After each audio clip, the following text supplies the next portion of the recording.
You know, when you look at the chaos of the French Revolution, it's hard to imagine that one person could rise from those ashes to dominate an entire continent. But that's exactly what happened. This one man would crown himself emperor, really rewrite the laws of Europe, and lead his armies on an epic campaign that changed the world forever. Today, we're talking about Napoleon Bonaparte. And that's really the question, isn't it? How does a man like that, a total outsider from this small, overlooked island, end up with such absolute power? It's an incredible story. And maybe not so surprisingly, it all starts on that rugged little island in the middle of the Mediterranean. Right. So before he was Napoleon, Emperor of the French, he was just a kid from a newly conquered territory, desperately trying to find his place in a world that, frankly, didn't seem to want him at all.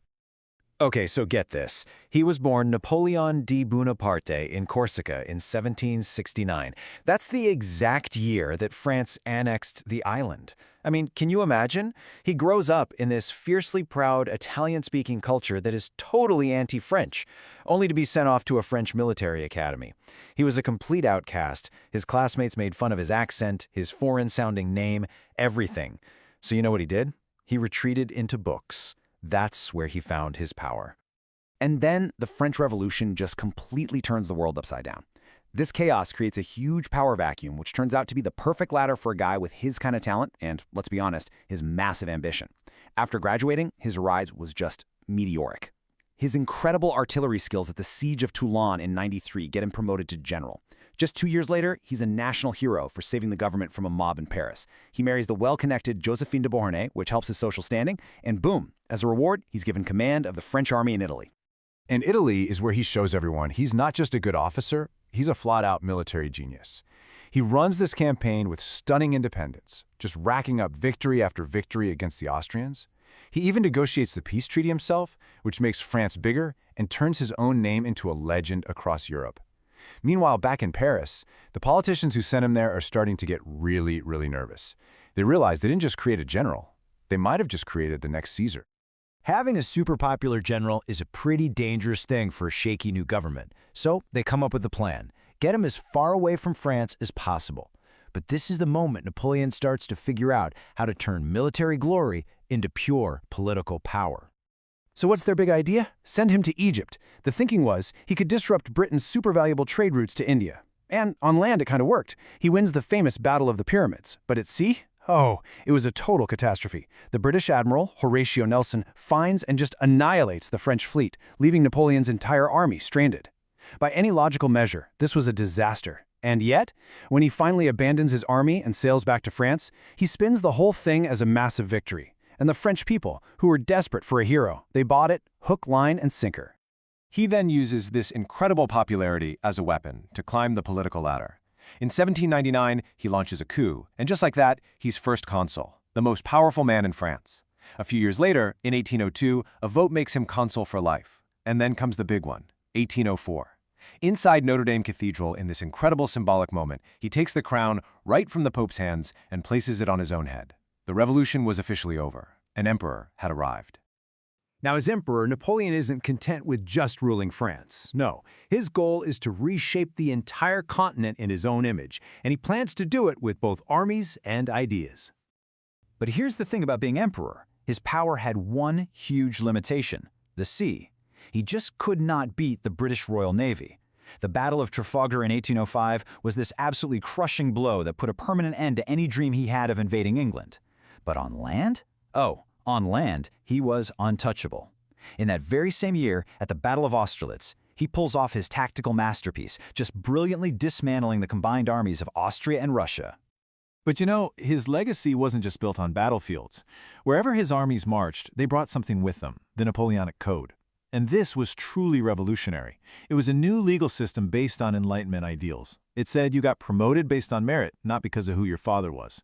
It completely swept away centuries of aristocratic privilege, and it championed religious freedom. He was, in essence, dragging the rest of Europe into the modern age, whether they liked it or not. And how do you manage a massive empire like this? Well, you create a dynasty. He started putting his own family members on the thrones of the nations he conquered. His brother Joseph became king of Spain, Louis became king of Holland, Jerome king of Westphalia. Europe was basically becoming the Bonaparte family business. So here he is at the absolute peak of his power. Most of Europe is under his control. And it's right at this moment that Napoleon's own ambition leads him to make two absolutely catastrophic mistakes. It's almost unbelievable, really. Just two errors, two massive overreaches were all it took to unravel everything he had built. These two mistakes would end up costing him his entire empire. Okay, so the first one was Spain. He tried to put his brother on the throne, thinking it'd be an easy win. But instead, he lit a match to this brutal, years-long guerrilla war that came to be known as the Spanish Ulcer. It just bled his empire of men and money. And then there was Russia. In 1812, he invades with this enormous army, over 500,000 men. But the Russians just won't give him the big battle he wants. They just retreat, burning everything as they go. By the time Napoleon finally gets to Moscow, it's an empty, burning shell of a city. And then the Russian winter hits. The infamous winter completely destroyed his grand army on that long, miserable retreat. It was a catastrophe he could never truly recover from. Now, weakened by these twin disasters, Napoleon's enemies smell blood in the water. A new coalition forms, and this time they are determined to bring the emperor down for good. And the end? Well, it came shockingly fast. In 1813, this massive coalition of armies finally beats him at the huge Battle of Leipzig. The very next year, Allied forces are marching into Paris itself. With his capital gone and his own marshals refusing to fight, Napoleon had no choice. He was forced to abdicate. And they thought they were done with him, sending him into exile on the tiny island of Elba. But the story wasn't over, not even close. In one of the most incredible comebacks in history, Napoleon escapes from his island prison, lands in France, and the nation just rallies behind him. For a period we now call the 100 Days, the emperor was back, and a terrified Europe had to scramble to put together one last army to stop him. This final, desperate roll of the dice all came down to one of the most famous battles in history, Waterloo. There, in June of 1815, his army was defeated for good by a coalition force led by the Duke of Wellington. He abdicated for the second and final time, and this time there was no nice little island exile. The British sent him to Saint Helena, a desolate, remote rock in the middle of the South Atlantic. It was there he would die 6 years later.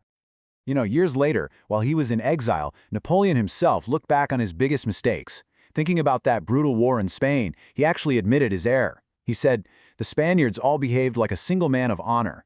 He finally realized he had totally underestimated the power of a nation that was united against him. So what do we make of him? What's his ultimate legacy? Was he a tyrant whose endless ambition just drowned Europe in blood? Or was he a great modernizer who dragged an old feudal continent into a new era with his revolutionary laws and his modern ideas? That right there is the paradox of Napoleon Bonaparte, and it's a question that historians are still debating to this very day.